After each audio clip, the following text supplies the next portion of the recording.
ఆపదామపహర్తారం దాతారం సర్వసంపదాం లోకాభిరామం శ్రీరామం భూయో భూయో నమామ్యహం. 49వ సర్గ. హనుమంతుడికి రావణుణ్ణి చూడగానే సీతాదేవిని అపహరించినందుకు కోపం వచ్చింది. కళ్ళు ఎర్రబడ్డాయి. కాని అతడి తేజస్సును చూసి ఆశ్చర్యం వేసింది. రాక్షసేశ్వరుడు ముత్యాల సరాలతో అందంగా అలంకరించిన మేలిమి బంగారపు కిరీటం, అమూల్య మణిహారాలు ధరించాడు. వెలకట్టలేని తెల్లని పట్టువస్త్రాలు కట్టుకున్నాడు. శరీరానికి మేలుజాతి రక్తచందనం పూసుకున్నాడు. అందంగా కనిపించేందుకు శరీరం మీద అనేక బొమ్మలు వేయించుకున్నాడు. ఎర్రబారిన కళ్లతో, పదునైన కోరలతో, వేలాడుతున్న పెదాలతో ఉన్న పరితలలతో చూడ్డానికి భయంకరంగా ఉన్నాడు. ఆ పరితలలు క్రూరమృగాలతో నిండిన మందర పర్వత శిఖరాల్లా ఉన్నాయి. నల్లగా కాటుక కొండలా ఉన్న వక్షస్థలం మీద ముత్యాల హారాలు మెరిసిపోతున్నాయి. ఆ హారాల మధ్య ఒక పెద్ద మణి నల్లటి ఆకాశంలో నక్షత్రాల మధ్య ఉన్న పూర్ణచంద్రుడిలా ఉంది.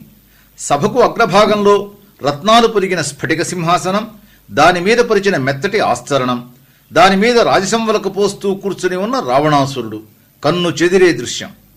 సింహాసనం మీద విరాజమానుడై ఉన్న రావణుడి చుట్టూ చక్కగా అలంకరించుకున్న సుందరీమణులు నిలబడి వింజామరులు ధరించి వీస్తున్నారు. దుర్ధరుడు, అంతకుముందు హనుమంతుడు చంపిన పంచసేనాగ్ర నాయకులలో ఒకడైన దుర్ధరుడు వేరు, ఈ దుర్ధరుడు వేరు. దుర్ధరుడు, ప్రహస్తుడు, మహాపార్ష్యుడు, నికుంభుడు అనే నలుగురు మంత్రులు అతడికి అటూ ఇటూ కూర్చుని ఉన్నారు. ఆ నలుగురు మంత్రాంగంలో సిద్ధహస్తులు, మహాబలశాలులు. ఆ నలుగురి మధ్య కూర్చున్న రావణుడు చతుస్సముద్ర పరివేష్టితమైన భూమండలంలా ఉన్నాడు. ఆ నలుగురే కాక తెలివైన వారు, రాజు పట్ల విశ్వాసం కలవారు మరికొందరు మంత్రులు కూడా రావణుడి చుట్టూ కూర్చుని ఉన్నారు. అలా వెలిగిపోతున్న రావణుణ్ణి చూచి హనుమ తనను హింసిస్తున్న రాక్షసులను పట్టించుకోలేదు. ఆ రాక్షసేశ్వరుణ్ణి చూసి ఇలా అనుకున్నాడు: అహో రూపమహో ధైర్యం, అహో సత్వమహోద్యుతి, అహో రాక్షసరాజస్య సర్వలక్షణయుక్తత. ఆహా, ఏమి రూపం, ఏమి ధైర్యం, ఏమి కాంతి! ఈ రాక్షసరాజు సకల శుభలక్షణాలతో అలరారుతున్నాడు.